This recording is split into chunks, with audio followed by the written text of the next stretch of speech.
Good morning. This is the day that the Lord has made. Let's be glad and rejoice in it.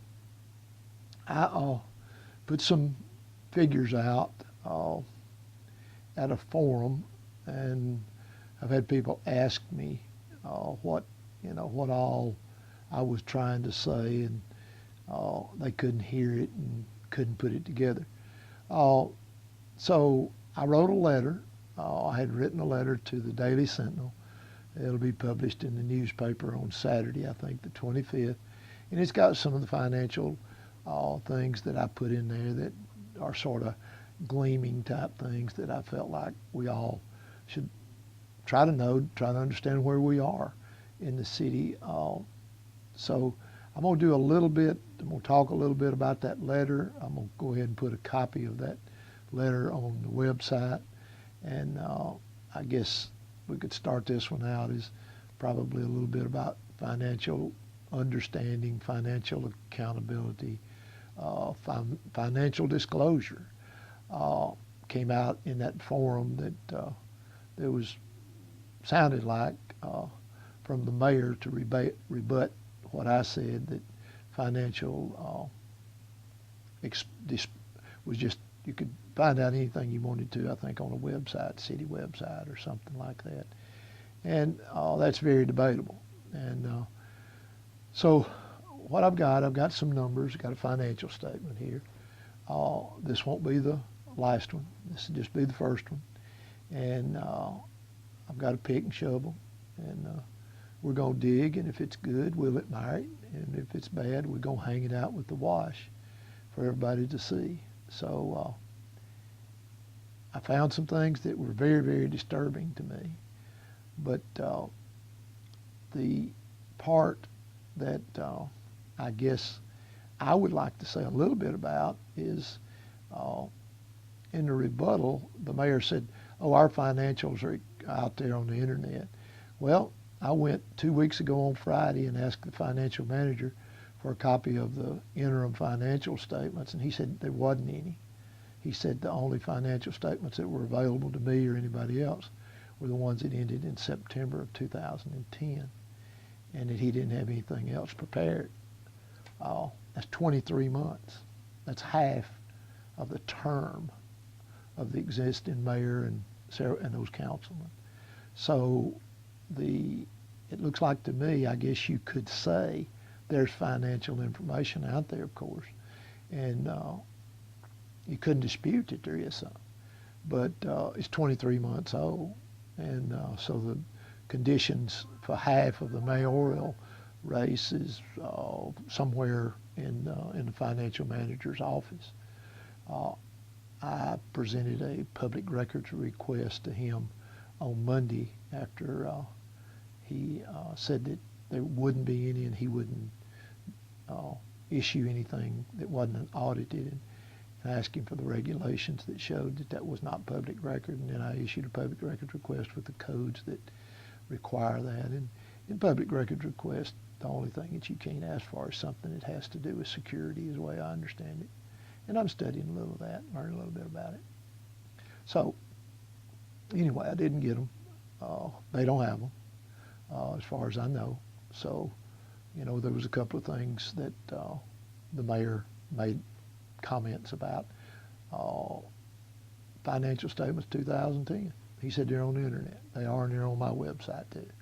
So I've done a little work on them. I talk about it a little bit in the 300-word letter that the Sentinel had asked me to do, and I emailed that to them on the 20th. I guess that was on Monday. And then it'll be in the paper, I think they said Saturday's paper, each candidate's comments and issues and things like that. So I tried to discuss it at that forum a little, but that's a very difficult place because you can't really do justice. I'm not going to try to get deep into it, but I'm going to try to make you understand that there's some concerns that we should have. I feel like we should have deeply. And I do. I've got an accounting background. I do work with people, and So I understand that stuff a little bit better than somebody that, hadn't dug into that. So I'm just going to give my side of what I feel like I've analyzed out of it. And there may be some other people that would analyze it a little different. And some people, financials are not comfortable with them. So you're going to have to take somebody's opinion and whether they're good current financial statements, as the mayor said, or whether they're old financial statements that are bad wash. So let me just start with one thing that was just real simple that I tried to bring up at that forum. I just took one item on the income statement and expenses, and it was interest income per period. And that was a period of October the 1st, 2009 until September the 30th of 2010. Now that's the only compiled financial information that I've been able to get at City Hall. So if there is something on the website, I was not told to go there to get it, and I was not aware of that. So I'm just, it may be there. I'm just not familiar that it is. And I asked a couple of council people at an earlier meeting, and none of them used financials. They weren't familiar with even being able to get financials. So here we are. Now, one entry that says interest expense, okay? I'm going to read the numbers off of this piece of paper where we will try to understand and you can get what I'm talking about. Interest expense was the accumulated interest that the city paid for those 12 months that I just mentioned, okay? Now then, it's the interest on debt. It's on page 6 of the financial statement. And the amount is $1,606,000, $1,606,837. So that's for that year. So if we took 365 days and divided that into it, that would equal $4,402.29 a day that our city that we're indebted to. We're paying that much interest. We were on that one. Some of the previous ones were more money than that per month, per year. Some of the newer ones since then could be a lot more, but we don't have anything for 2010 or 2011. So, for 2011, 2012. So we got to go with that. So we got $4,402.29 a day. In my letter here, I put, wow, ouch. Long-term liability of $39,959,000, $39,959,118. That's on page 5. Okay, there's another little incident that's in the back of the book that I felt like was pertinent to add to that. It's subsequent events.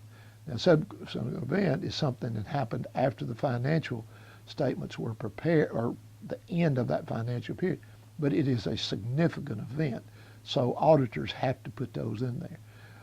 That is an additional $6.5 million, and that's on page 40.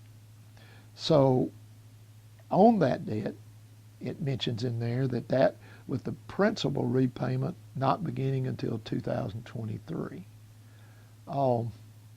That's going to be hard on the administration, it seems, and me and you. When it really kicks in, we've got a bigger debt. We've pushed it 13 years and then pay 17 years of interest on a 30-year note. We pay principal and interest for the last 17, it looks like, from what I'm seeing. So that totals up to $46,459,118 of long-term debt. Now, the $4,145,000 that's in this one is also pushed out to 2023. So that's what I was saying about it in the forum. There's $10,645,000 that the principal repayment doesn't begin to 2023. So if you just take an estimate, if me and you were making a loan and borrowed money on a house and 6%, 4% or whatever, and it went for 30 years, you can there's numbers that are 2 times, you pay it twice, you'd pay it 3 times. And I think I used a number of 2.2 or something like that to estimate it. So principal and interest right now that the little city of Scottsboro looks like to me that the people at City Hall have got us into is $106,855,000. Now I'm going to send these numbers in a letter to all 5 councilmen and to the mayor and just ask them to clarify this if I'm not correct. I divided that by the 9,700 voters, and so we have $11,000 each for the 9,700 voters that there's active voters that there are in Scottsboro. If you go back to the $4,402.29 a day interest on that, you can take the 3 cents, for instance, that I just thought about this after I'd looked at it. I was at lunch and I thought, man, how much income do we have to produce to just cover this debt? Now all we're talking about is just paying interest back. Now we're not paying any of that. Now the 106 has got it all in it. But so when I came back from lunch, I took the $4,402.29 and I divided that by 3 cents to see how many dollars a day the merchants, which I am one too, we collect on hardware and software, and we turn a sales tax report in every month, collect money for the city of Scottsboro. That number is $146,743 a day. The first $146,743 that we merchants sell and collect sales tax on goes to just pay on the interest, not on the debt, just the interest. So these financial statements are interesting. And I just wonder if any of the 5 and 1 at City Hall, one thing, I wonder if they know we know. But now we know. I wonder why they didn't know. And if they did know, did it not concern them to keep borrowing and building this thing? And at that forum, Mr. Potter made us feel good and assured us that, we haven't met our debt ceiling. Who sets the debt ceiling? Maybe it's the city council, maybe it's the government. What happened when the government was about to run out of money in Washington? Reset the ceiling. Reset the ceiling. Who said it? They said it. I don't want them setting mine in Scottsboro. I want the debt ceiling to be 0. Why would we be paying interest? I'm paying interest on my house. I'm paying interest on my car. I'm paying interest on this building. I didn't used to, but I had to borrow money to stay in business since the debacle of 2008. And my customers scared to death, hunkered down. I could buy half of my competitors out right now if I had just a little bit of money. We're all just holding on. Our customers, I sell to people that got millions of dollars.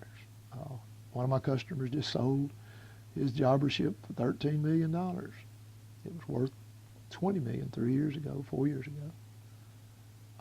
He said he's getting out. He said he wasn't going to play this game of redistributing the wealth anymore. So he just shut her down, sold her out. Some people are going to run parts of it and stuff like that. We spend all this money in Scottsboro, all this stuff about EDA and bringing all this industry. Ain't no industry. We could have had the best industries probably that have built in the United States here in Scottsboro. I feel like it could be 10, 12,000 jobs. Split Goose Pond Island right down the middle, put Toyota on one end and Subaru on the other. One way in, one way out. Rented it to them for $1. There's in the environmental. Us as a city, we're the government. We dig it up and lay it out and let the sun take care of it.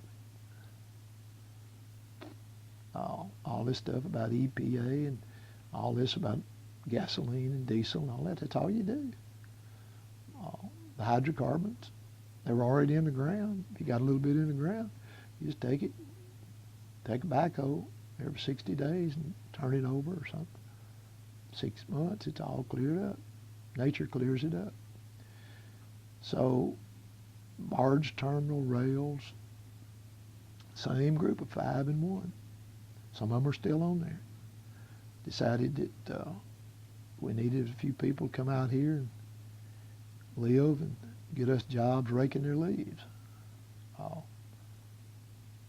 The Volkswagen plant, I think, it would have been very possible to put it on one end of this island.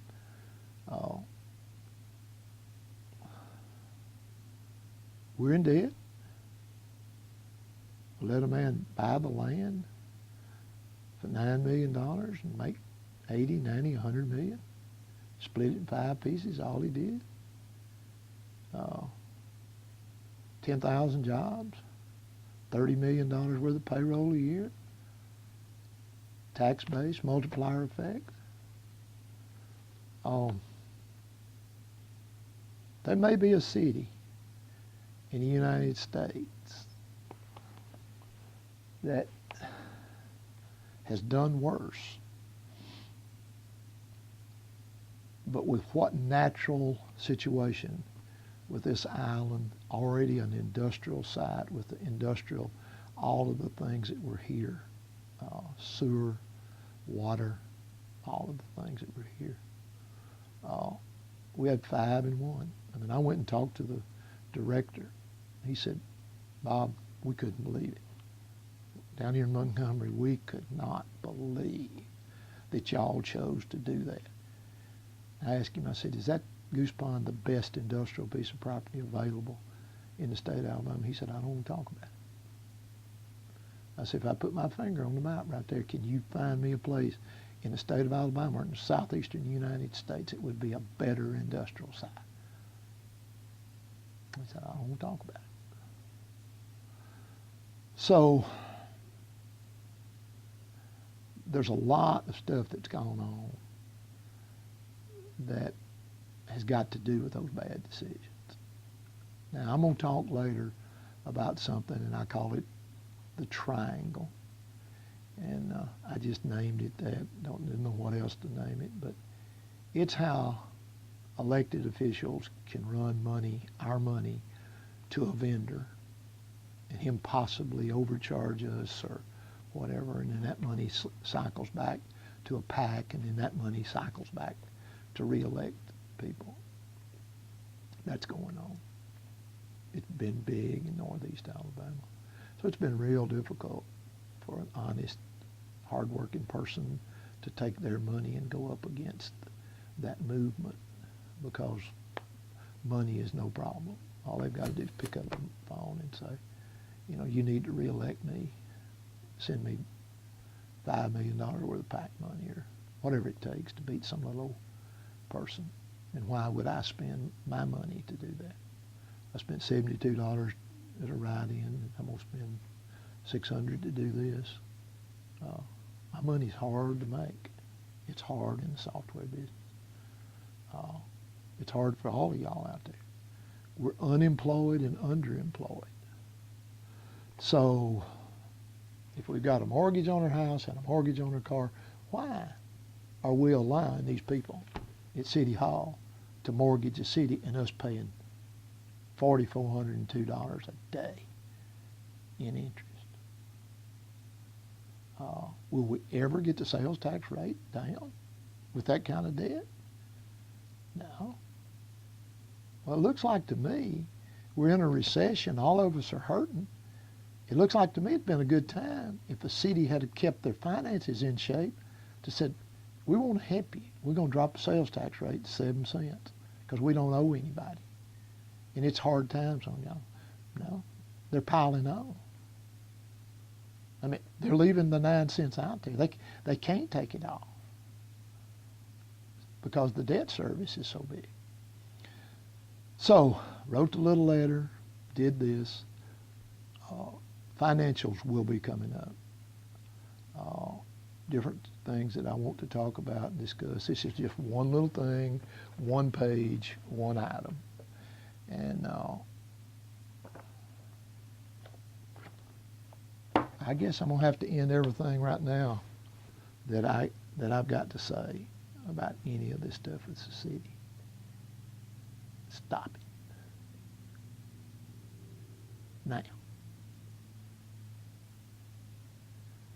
if you don't understand, or if you don't understand that you don't understand, ask somebody. Find out if people that are in this city, the 9,700 of us that can vote, if we want to stay in debt like you've got us in debt. Make the deals on top of the table. Tell us 6 months or 3 months. Where'd you get the $4.2 million to buy Goose Pond? Was that ever discussed in a council meeting? Don't think it was. It might have been. If it was, it slipped by most of us. Where was it ever that you were going to sell it to somebody without anybody else having access to it, sell it to a single source person in Athens, Alabama? Why don't we operate up here and let the 9,700 people that earn the money to pay sales taxes and pay property taxes, why don't you let us in on this thing? Oh, I think it's over, folks. I think your day and us being asleep, the Rip Van Winkle movement, is over. It's over for me. Public records request, I can shoot them out like a machine gun. Now, if you want to be however you want to be, Attorney General, I've been to his office. Got numbers in my cell phone to call Attorney General's office. So you think, man, this guy's, he doesn't like us. I like you. You're just trying to do something you don't know what you're doing. You don't know, you don't know. So let's unelect you. But let's find some people that will be up here on top of the table. Most of us, out of that 9,700, we made our whole livings up here. We don't even know what it is like under there. Dark. You lose your integrity. You can't feel good about yourself. You know. I don't know why. I do know why. It's easy. The public sector is so easy to predator. You're not going to predator me. We've got public sector predator repeat offenders. Some of them are inside and some of them are outside. We need a way to stop that. The more people and the more lights you can shine on it, just keep getting that light brighter and tighter. That's the only way I know we can stop it. I think I said that word before. I'm going to say it one more time on this video. Stop it.